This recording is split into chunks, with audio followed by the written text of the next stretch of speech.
I promise to be the best father I never had.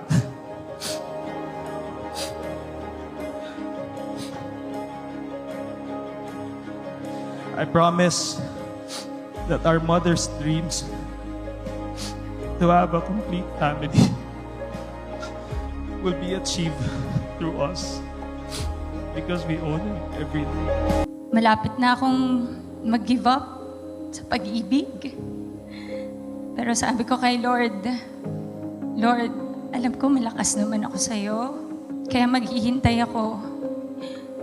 Hihintayin ko yung ibibigay mo sa aking taong totoong magmamahal sa akin. Yung totoong mag-aalaga. It's July 31, 2018. Yung araw na yon, nakita kita ulit.